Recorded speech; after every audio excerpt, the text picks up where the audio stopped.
Students, I am your chemistry teacher from Mohammad Akeel. हमारा आज का टॉपिक है लॉ ऑफ मास एक्शन। तो मैं आपको इसका पहले इंट्रोडक्शन करा देता हूँ। सबसे पहली जो इसमें बात आपसे पूछी जाती है, जो पहला क्वेश्चन मुमकिन है, वो है when and who proposed law of mass action. When and who proposed law of mass action. तो इसका आंसर होगा कि Guldberg and Waage proposed law of mass action in 1869। इसके मुतालिक जो दूसरा क्वेश्चन पॉसिबल है वो है स्टेट या define law of mass action. तो बेटा ये बड़ी तसल्ली से आपने समझना है। इसकी स्टेटमेंट के दो हिस्से हैं। इस स्टेटमेंट के पहले हिस्से में रिएक्शन की शुरुआत के बारे में बताया कि रिएक्शन जब स्टार्ट होता है, और फिर आपको पता है रिवर्सिबल रिएक्शंस में दो रेट डेवलप हो जाते हैं, फॉरवर्ड और रिवर्स। तो स्टेटमेंट का दूसरा हिस्सा उससे मुतल्लिक है। यानी स्टेटमेंट का पहला हिस्सा मैं बोलता हूँ the rate at which a substance react is directly proportional to its active मास।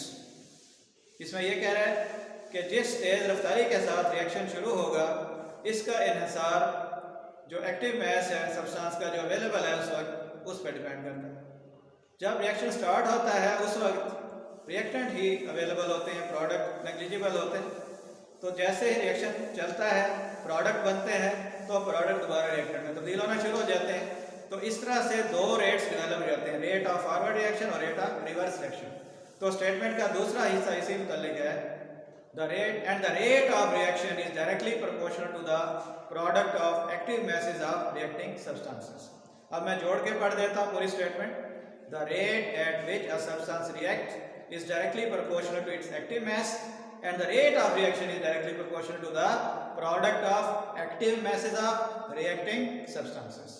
अब इस स्टेटमेंट के अंदर एक लफ्ज एक्टिव मास हमने बोला, तो तीसरा क्वेश्चन जो है वो इसके मुताल्लिक ही बनता है कि what is an active mass, how is it represented.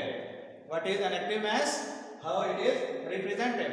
तो एक्टिव मास जो है वो एक्चुअली कंसंट्रेशन होती है सब्सटेंसेस की, इनके यूनिट्स होते हैं मोल पर क्यूबिक डेसीमीटर।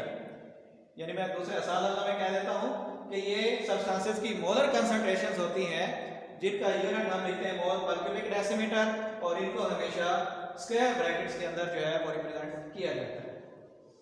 अब हम इसकी इब्तदाई इक्वेशन की तरफ आते हैं। यानी कि हमारे जो एक्टिव मास इस वक्त रिएक्ट कर रहे हैं वो है ए और बी, और प्रोडक्ट हमारे बन रहे हैं सी और डी, और इसके ऊपर मैंने KF लिखा है, नीचे KR। तो ये जो KF होता है ये रिएक्शन रेट कांस्टेंट या specific rate constant for forward reaction होता है, और KR जो है specific rate constant for reverse reaction होता है। बेटा मैंने स्टेटमेंट के अंदर बोला कि ये आम कंसंट्रेशंस नहीं होती बल्कि मोलर कंसंट्रेशंस होती हैं, लिहाजा इनको आम कंसंट्रेशंस की तरह से हम नहीं लिखेंगे बल्कि इनको स्क्वायर ब्रैकेट्स में लिखेंगे। ऐसे नहीं लिखेंगे कि H2 + I2 2HI, बल्कि हम इनको स्क्वायर ब्रैकेट्स के अंदर शो करेंगे। तो हमारे पास जो रिएक्टेंट्स थे इस वक्त ए और बी थे, तो इनको हमने concentration molar concentration of A bracket में शो कर दिया, इसी तरह बी की कंसंट्रेशन को ब्रैकेट में, सी की कंसंट्रेशन को भी ब्रैकेट में, और डी की भी ब्रैकेट में। उसके बाद मैं आता हूँ रिएक्शन के यानी स्टेटमेंट के दूसरे हिस्से की तरफ कि जब रिएक्शन चल पड़ता है तो दो रेट्स डेवलप होते हैं। सबसे पहले हम बात करते हैं रेट ऑफ फॉरवर्ड रिएक्शन की। तो रेट ऑफ फॉरवर्ड रिएक्शन जो है it is directly proportional to the product of active masses of reactants, जैसा कि स्टेटमेंट में the rate of reaction is directly proportional to the product of active masses of reacting substances. तो forward reaction में हिस्सा लेते हैं reactants, तो हम इनके एक्टिव masses के डायरेक्टली प्रोपोर्शनल लिखते हैं। फिर मैथमेटिक्स हो, केमिस्ट्री हो, फिजिक्स हो, प्रोपोर्शनैलिटी साइन को हम इक्वालिटी से जब रिप्लेस करते हैं तो किसी कांस्टेंट से मल्टीप्लाई करते हैं, और वो है KF, जो specific rate constant for forward reaction. तो इस तरह से रेट ऑफ फॉरवर्ड रिएक्शन की एक्सप्रेशन बन गई KF into product of molar concentration of A and B। अब हम इसके दूसरे हिस्से की तरफ बढ़ते हैं, रेट ऑफ रिवर्स रिएक्शन। तो रेट ऑफ रिवर्स रिएक्शन जो है, क्योंकि वो प्रोडक्ट की कंसंट्रेशन पर डिपेंड करता है, हमने लिखा है rate of reaction is directly proportional to the product of C and D, जो कि इस रिएक्शन के प्रोडक्ट है। तो उसके बाद जैसे मैंने पहले कहा कि हम प्रोपोर्शनैलिटी की जगह पर इक्वालिटी लेकर आएंगे तो कांस्टेंट से मल्टीप्लाई करेंगे और यहाँ पर जो कांस्टेंट है वो है के आर, तो इसके जो एक्सप्रेशन बन जाएगी k r into molar concentration of c and d का प्रोडक्ट। तो ये जो है रेट ऑफ रिवर्स रिएक्शन की एक्सप्रेशन बन गई। स्टूडेंट्स आपको पता है कि रिवर्सिबल रिएक्शन में एक वक्त ऐसा आता है जब डायनामिक इक्विलिब्रियम एस्टेब्लिश हो जाता है।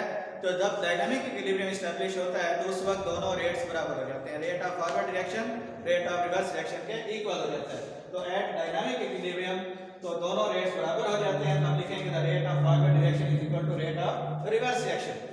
तो अब हमारे पास रेट ऑफ फॉरवर्ड रिएक्शन और रेट ऑफ रिवर्स रिएक्शन की एक्सप्रेशन मौजूद है।